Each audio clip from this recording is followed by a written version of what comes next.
जय श्री कृष्णा। रितु भक्ति चैनल में आपका स्वागत है। कृपया सब्सक्राइब करें और बेल आइकन दबाना ना भूलें।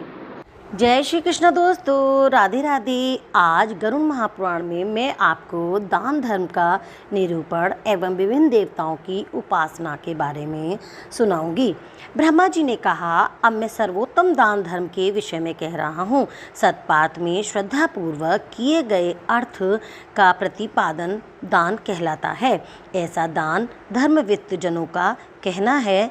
ये दान इस लोक में भोग और परलोक में मोक्ष प्रदान करने वाला है। मनुष्य को चाहिए कि वे न्यायपूर्वक ही अर्थ का उपार्जन करे, क्योंकि न्याय से उपार्जित अर्थ का ही दान भोग सफल होता है। अध्यापन, याजन तथा प्रतिग्रह ये तीनों ब्राह्मणों की वृत्ति हैं। उनके लिए कुसीद अर्थात सूदखोरी, कृषि कर्म तथा वाणिज्य अथवा क्षत्रिय वृत्ति त्याज्य है। उक्त सत्वृत्ति से प्राप्त हुआ धन यदि सुयोग पात्रों को दिया जाता है तो उसी को दान कहा जाता है। ये नित्य, नैमित्तिक, काम्य और विमल 4 प्रकार का कहा गया है। फल की अभिलाषा न रखकर प्रत्य उपकार की भावना से रहित होकर ब्राह्मण को प्रतिदिन जो दान दिया जाता है वे नित्य दान है। अपने पापों को शांति के लिए विद्वान ब्राह्मणों के हाथों पर जो दान दिया जाता है, सत्पुरुषों के द्वारा अनुष्ठित ऐसा दान नैमित्तिक दान है। संतान, विजय, ऐश्वर्य और स्वर्ग प्राप्ति की इच्छा से जो दान दिया जाता है उसको धर्मवेत्ता ऋषिगण काम्य दान कहते हैं। ईश्वर की प्रसन्नता को प्राप्त करने के लिए ब्रह्मवित्त जनों को सत्ववृत्ति से युक्त चित्त वाले मनुष्य के द्वारा जो दान दिया जाता है वे विमल दान कहलाता है। ये दान कल्याणकारी है। ईख की हरी भरी फसलों से युक्त या गेहूं की फसल से संपन्न भूमि का दान वेदविद ब्राह्मणों को जो देता है उसका पुनर्जन्म नहीं होता। भूमि दान से श्रेष्ठ दान न हुआ है और ना ही होगा। ब्राह्मण को विद्या प्रदान करने से ब्रह्मलोक की प्राप्ति होती है। जो व्यक्ति प्रतिदिन ब्रह्मचारी को श्रद्धापूर्वक विद्या प्रदान करता है वे सभी पापों से विमुक्त होकर ब्रह्मलोक के परम पद को प्राप्त करता है।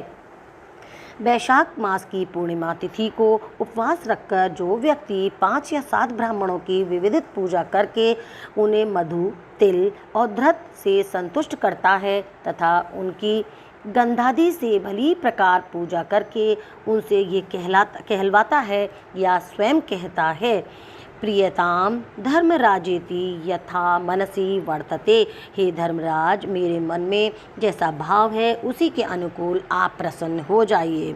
ऐसा कहने पर उसके जन्म भर किए हुए समस्त पाप उसी क्षण विनष्ट हो जाते हैं।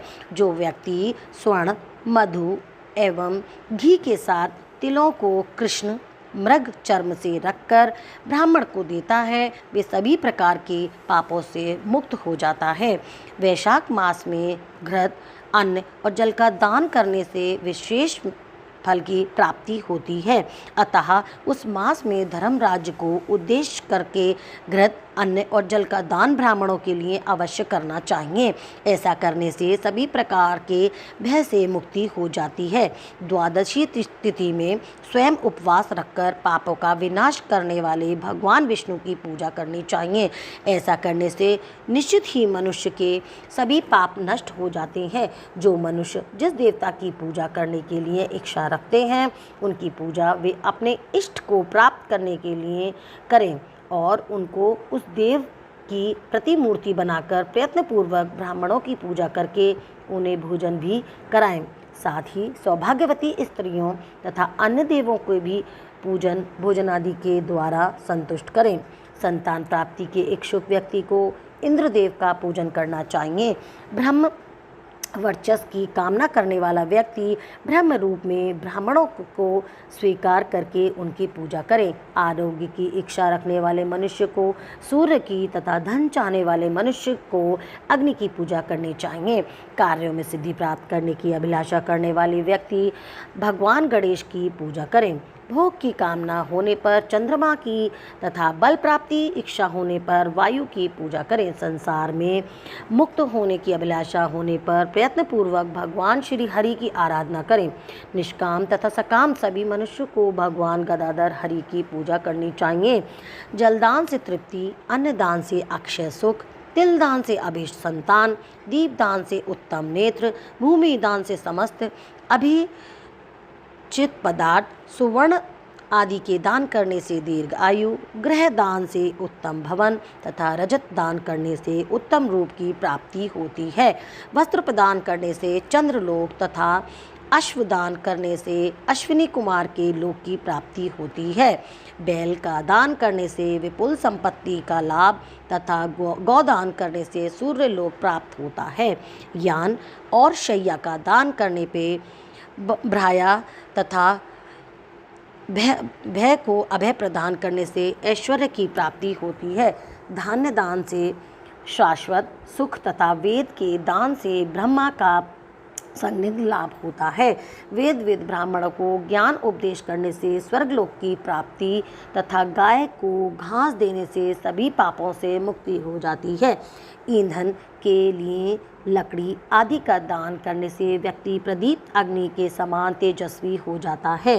रोगियों के रोग शांति के लिए औषधि, तेल आदि पदार्थ एवं भोजन देने वाले मनुष्य रोग रहित होकर सुखी एवं दीर्घ आयु हो जाते हैं। छत्र यानी छतरी और जूते का दान करने वाला मनुष्य प्रचंड धूप के कारण तीक्ष्ण ताप वाले तथा तलवार के समान तीक्ष्ण धार वाली नुकीली पत्तियों से परिव्याप्त 80 पत्रवन नाम के नरक मार्गों में को पार कर जाता है। जो मनुष्य परलोक में अक्षय सुख की अभिलाषा रखता हो, उसे अपने लिए संसार या घर में जो वस्तु अभीष्ट है तथा प्रिय है, उस वस्तु का दान गुणवान ब्राह्मण को कर देना चाहिए।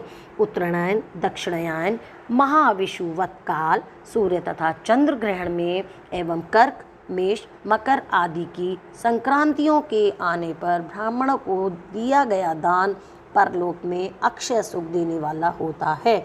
इस प्रकार के दान का महत्व प्रयाग आदि तीर्थों में बहुत किया गया है। क्षेत्र में के तीर्थों में दिया गया दान विशेष महत्व रखता है। दान धर्म से बढ़कर श्रेष्ठ धर्म इस संसार में प्राणियों के लिए कोई दूसरा नहीं। दान स्वर्ग, आयु तथा ऐश्वर्य को प्राप्त करने की इच्छा से और अपने पापों की उपशांति के लिए भी किया जाता है। गौ, ब्राह्मण, अग्नि तथा देवों के लिए जाने वाला दान से जो मनुष्य मोहवश दूसरों को रोकता है, वे पापी पक्षी की योनि को प्राप्त होता है। जो व्यक्ति दुर्भिक्ष काल में और मरण आसन पर ब्राह्मण को अन्न आदि का दान नहीं करता है, वे ब्रह्म हत्या करने वाले के समान तथा अति निंदित होता है। जय श्री कृष्ण दोस्तों, राधे राधे। वीडियो देखने के लिए आपका बहुत बहुत धन्यवाद। यहाँ दिख रहे 2 वीडियो पर दबाकर आप और भी मेरे वीडियो देख सकते हैं। जय श्री कृष्णा, राधे राधे।